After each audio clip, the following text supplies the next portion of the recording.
오늘 저에게 주신 하나님의 말씀은 구약성경 잠언서 14장 13절 말씀입니다. 다 찾으셨으면 함께 봉독하겠습니다.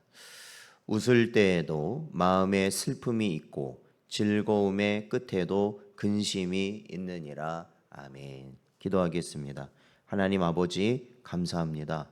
오늘도 저희들 부르시고 인도하셔서 첫 시간을 주님 앞에 나와 주의 말씀으로 시작할 수 있게 하시고 여러 많은 저희들에게 감당해야 될 일들을 주님의 주신 능력으로 감당할 수 있는 은혜 주시니 감사합니다. 오늘도 이 말씀이 저희를 복되고 지혜롭고 영원한 생명이 있는 그 길로 인도함을 저희들 믿고 저희들 살아갈 수 있는 복된 성도들 되게 하여 주옵소서. 간절히 바라오며 예수님의 이름으로 기도하옵나이다. 아멘. 오늘은 부러워하면 지는 겁니다 라는 제목으로 하나님 말씀 증거하겠습니다. 저희들이 이 잠언서 내용을 살펴보면 서로 다른 상황이나 다른 인물을 비교하는 그러한 이 가르침들이 많습니다. 저희가 다루고 있는 14장만 봐도 1절에 보면 지혜로운 여인과 미련한 여인을 비교하고 있고, 또 5절에 보면 신실한 증인과 거짓 증인을 비교합니다. 그러니까 서로 완전히 반대되는 사람을 비교하고 그 결과를 우리에게 가르치고 있는 거죠. 이 잠언서를 이렇게 잠시 훑어보면 전체적으로도 이러한 글들이 많이 있습니다.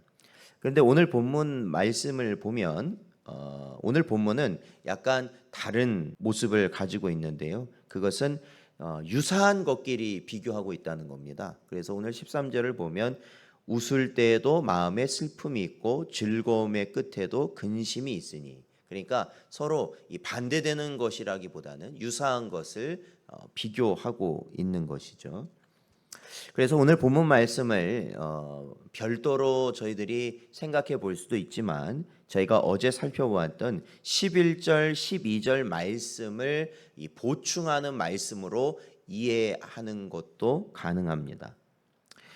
본문 13절에서 웃을 때 동시에 슬픔이 있고 즐거울 때 근심이 함께한다는 것을 우리는 어떤 의미로 볼 수 있겠는가? 쉽게 말하면 웃고는 있는데 웃는 게 아니고 즐거워하고는 있는데 실제로는 즐거워하지 못하는 그러한 상태를 의미하는 거거든요.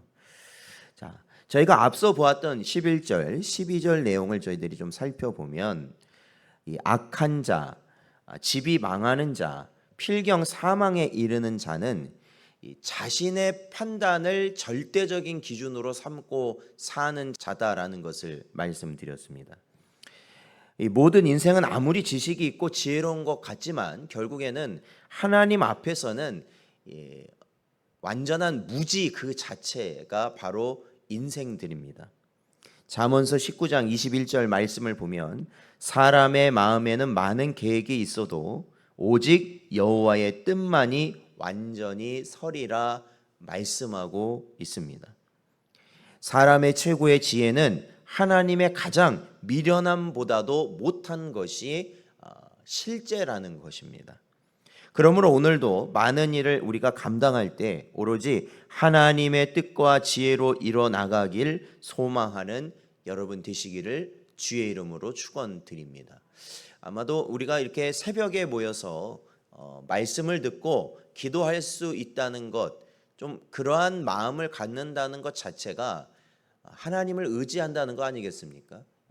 언제나 그러한 마음으로 모든 일을 대해야 된다라는 것이죠. 그것이 지혜입니다. 이것이 실상임에도 사람은요 어떻습니까? 구제불능입니다. 그리고 사람이 가장 잘하는 것 중에 하나가 뭐냐면 고집을 부리는 것입니다. 고집쟁이에요, 사람은요. 그래서 결국에 그렇게 끝까지 자기의 뜻을 굽히지 않고 살다가 어떻게 되는 겁니까? 멸망당하는 거죠.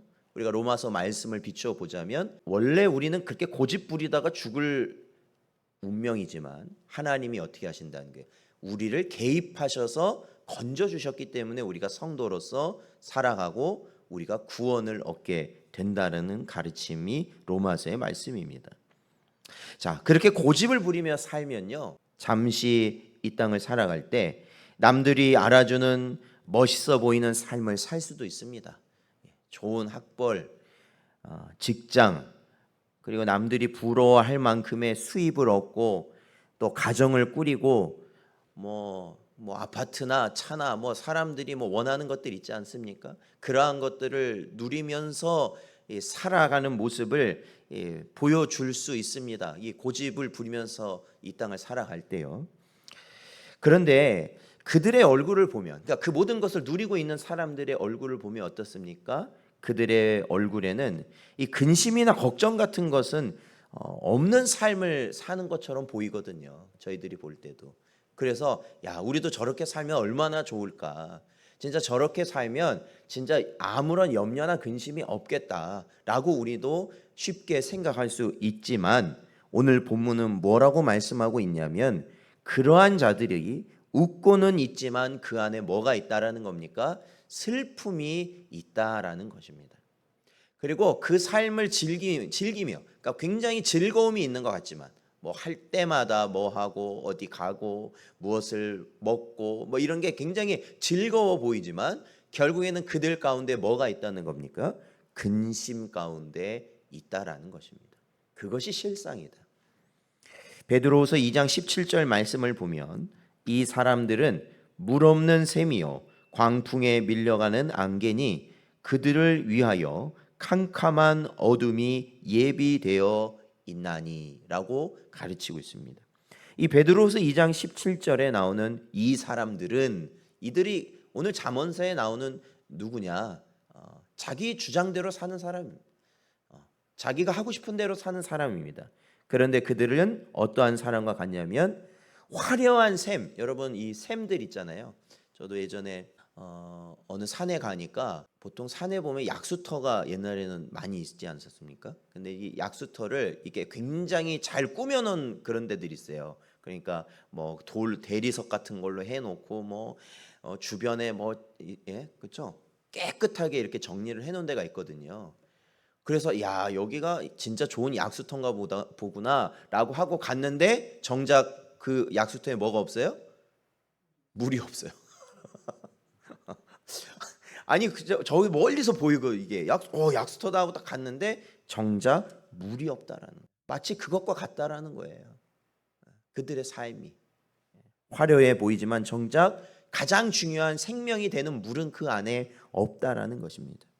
그리고 또 뭐라고 말하냐면 안개와 같다라는 거예요. 지금은 가득 차고 뿌옇고 모든 것을 채우고 있는 것 같지만 바람이 불면 다 밀려나가 없어지는 것들, 그것이 바로 그들의 삶이고 그들에게 준비된 건 다른 게 아니라 어둠만이 예비되어 있다라는 것이 성경의 가르침입니다. 그러므로 사랑하는 성도 여러분, 주 안에 있는 여러분이요, 이 세상을 바라보면서, 이 세상이 뭡니까? 성경에서 말하는 영적 애굽이고 바벨론 아닙니까?